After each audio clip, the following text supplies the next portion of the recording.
this video, I am about to do a wound care, irrigation and packing and obtaining CNS from a post-op hip patient who came back to the ER because she was running a fever and she experiencing symptoms of an infection. So the wound care nurse has given me orders to do the wound care, and I will check that again later after I check in on the patient. So for now, I'm gonna go walk into the patient's room, see how she is doing.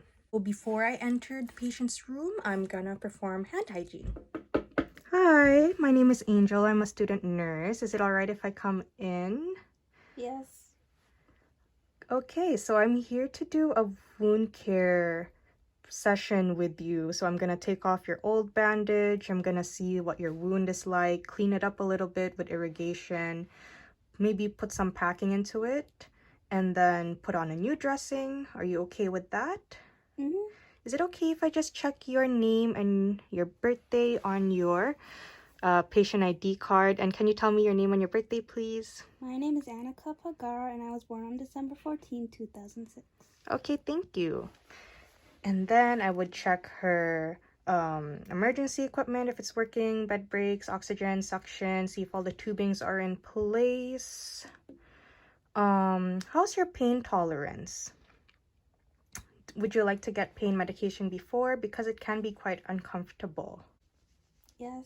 Okay, so I'll give that to you, and then I'll come back in around 30 minutes. So the pain meds would have kicked in by then, and hopefully your wound care procedure won't hurt as much. Do you have any questions for me before I leave and get my supplies? No. Okay, I'll see you soon. Your call bell should be right here. Just ring it if you have any problems or questions or if something comes up, okay? Okay. After I leave the patient's room, I will perform hand hygiene. Okay, so I forgot to include this when I was with the patient, but I was checking for her ABCs.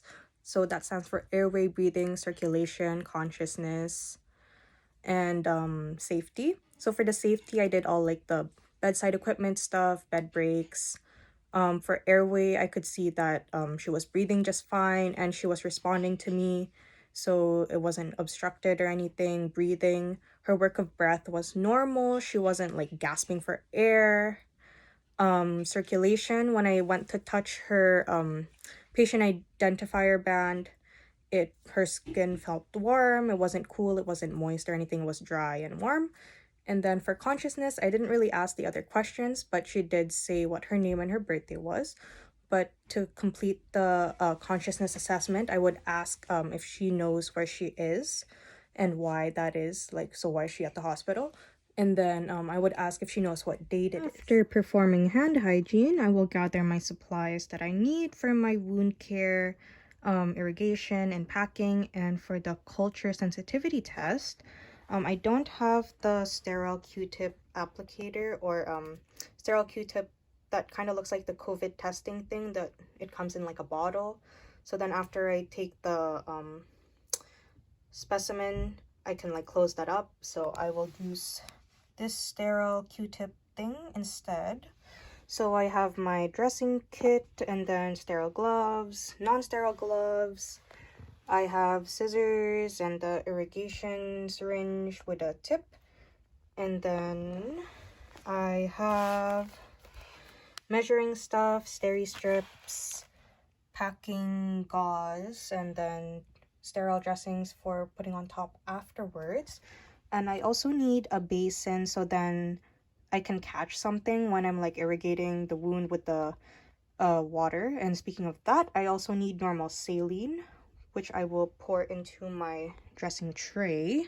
I will bring this to my patient's room after I check the doctor's orders again, just to see what exactly they want with the wound and then what the wound care nurse is suggesting that I should do. And yeah. So I'm back in my patient's room. I introduced myself, made sure that her pain levels are down before we do the wound care and wound assessment and everything. And then I will do hand hygiene after I enter her room. And then I will don on non-sterile gloves So then I can open my dressing kit. And also, I'll ask my patient, are you comfortable in that position? She says yes. And then I will reveal the wound to you guys. That is the wound. So I don't really need to roll her over to her side because I can just irrigate it towards the outside of her legs and then catch it with the basin. I will open my dressing kit, trying to just use the 1-inch borders wherever it may be. Okay, just touching the outside. I don't know how I repack this after using it a bunch of times.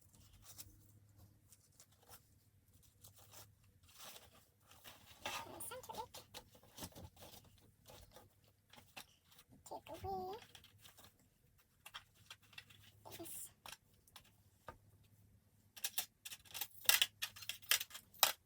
Come on. There we go. My table is kind of small, so whatever edges that is hanging off of my table would be considered unsterile, so I have to be conscious of that. And then, let's see, where is the garbage bag? There is supposed to be a garbage bag in here, but I think it's left over into my kit over there, so I will grab that. And then I have to place the edge of this forceps there at the edge of the border because it's considered unsterile. And then I can drop these other things in here. Use my sterile feel, that was my scissors. I can grab these Q-tips. And Q-tip. 2 Q-tip. The measuring stuff.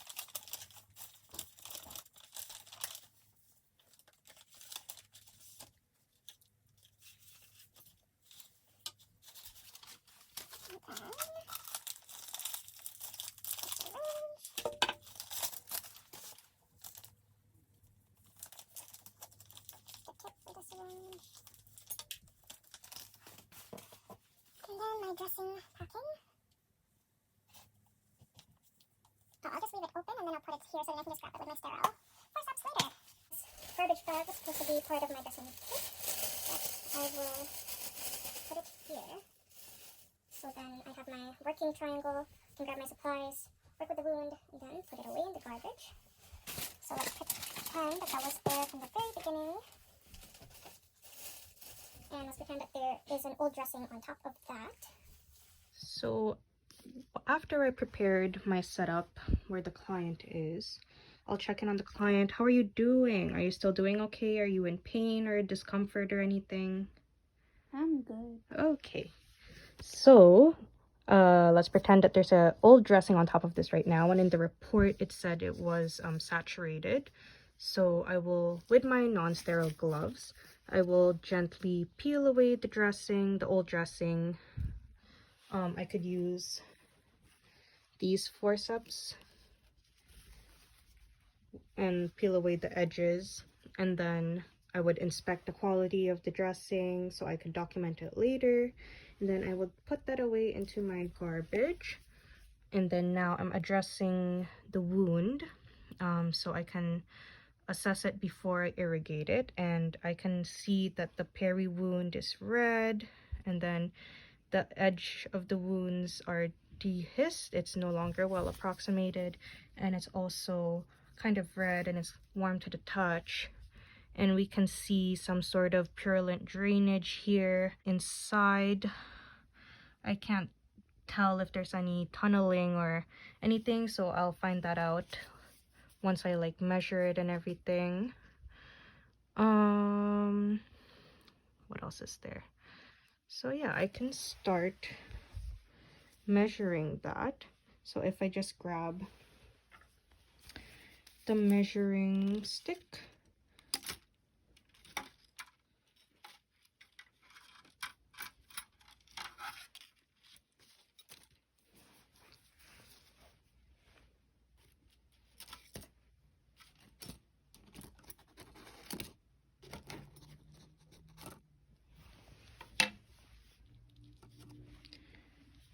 I can measure how long it is, the depth. So I could go like this, and then I would measure the width and the length, and I could throw this away after. And then after that, I wouldn't obtain my specimen until after I irrigated it, but I can do all my assessments and measurements and stuff, see if there's any bone or tendon popping out, see what the tissue quality is like at the wound bed, or like if I can see it any forming like granulation and stuff, but I don't see any. And yeah, so now I will put on the proper PPE required for the wound irrigation, and I would pour in my normal saline in there, make sure that the cleaning solution is not too cold or not too hot. And then if there's any left over, I would put it by the patient's bed and then label it, say it was used today, what time it was used, because it's supposed to get discarded 24 hours after I use it.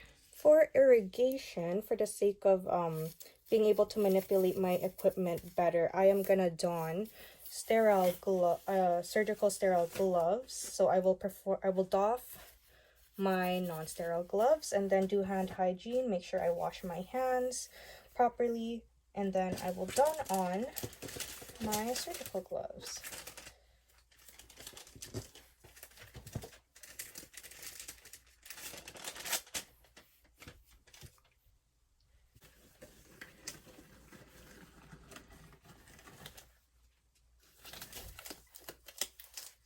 Okay, sterile gloves are done. That means I can touch everything into my sterile field.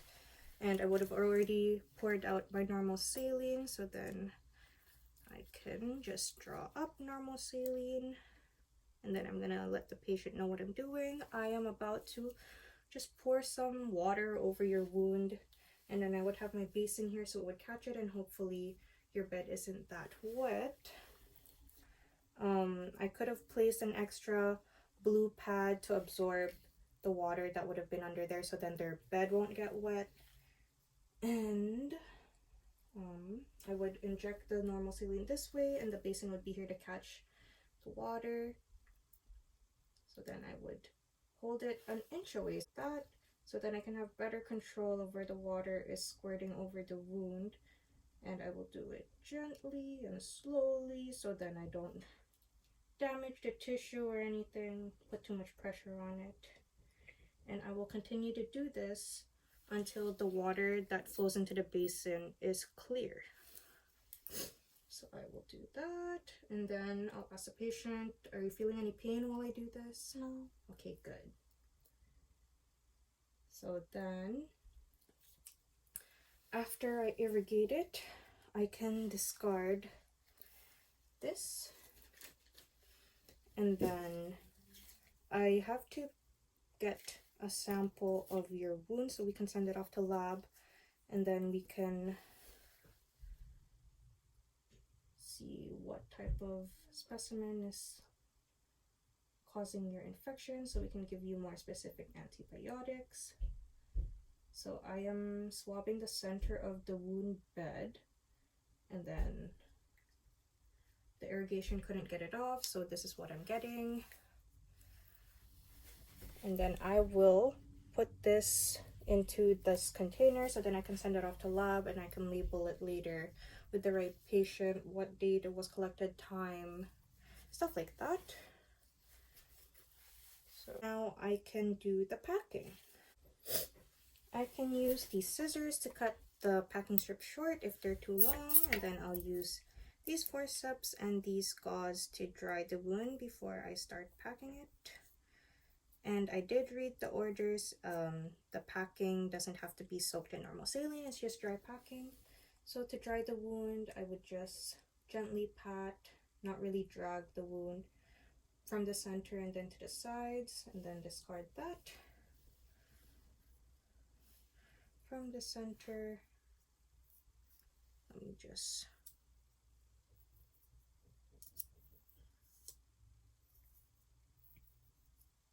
from the center into the sides, and then discard that. And then I'm grabbing the packing gauze with my sterile forceps because the inside is considered sterile.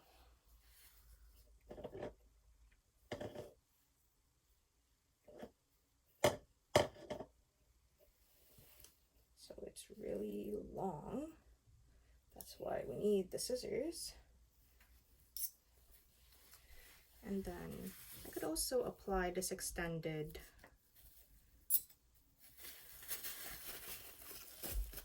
sterile feel, so then I could do all the packing stuff closer to the patient. Are you still doing okay? Yep. Okay.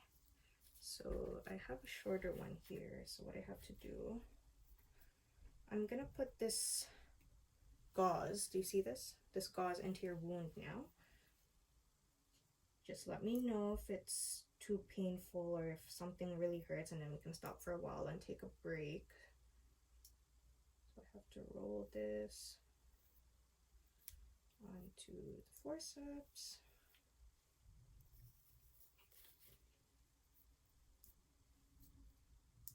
And then I will lightly pack the wound. Okay. And then I will lightly unravel it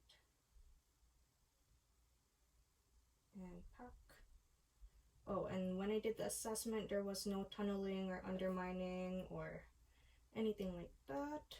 So I will also write that down in my document.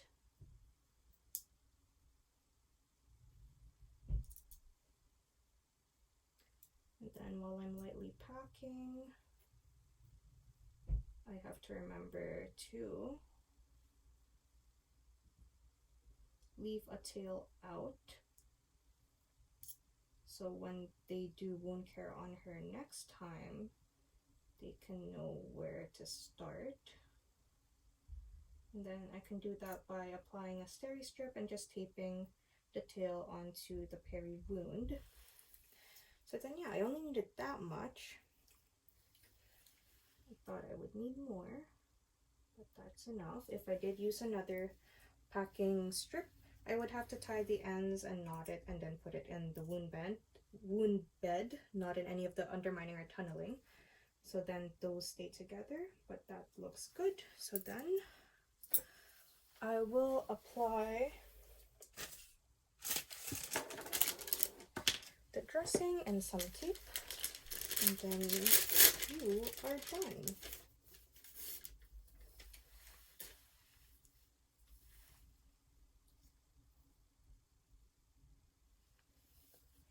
So there's the dry dressing, and then I will just apply tape, and then let's pretend I applied tape. And then to throw away my stuff properly, I have to throw these forceps, these scissors, these forceps, and this pin into the sharps bin, and then the rest can go into the garbage, into this garbage, and then into the garbage in the patient's room. And if they were if they had any contact precautions or anything, I might have to put it in a biohazard bin, which would be located in their room depending on the employer's policies or agency's policies. But that is that. Are you comfortable in this position? Is it okay if I leave you laying down like this? Yeah, I'm fine. Okay, so I'm gonna lower your bed so then it would decrease your risk of injury if you were to fall. Your call bell is still at your side. If you have any questions, just press it and we will come here and see you. So that is that. After I clean everything up, putting everything away, I would do hand hygiene, and then I would do documentation of how the patient tolerated the procedure, what I did. So it would be wound irrigation and packing. And then I would talk about the quality of the old dressing that I removed, the quality of the wound when I assessed it after I removed the old dressing. And then yeah. How did it feel like to be a patient? Cool. Why? I don't know, I didn't have to move around. I just stayed in one spot, which is basically the same thing as sleeping. Do you think I'm a good nurse? Yes. Are you just saying that because you're my sister? Kinda. Wow.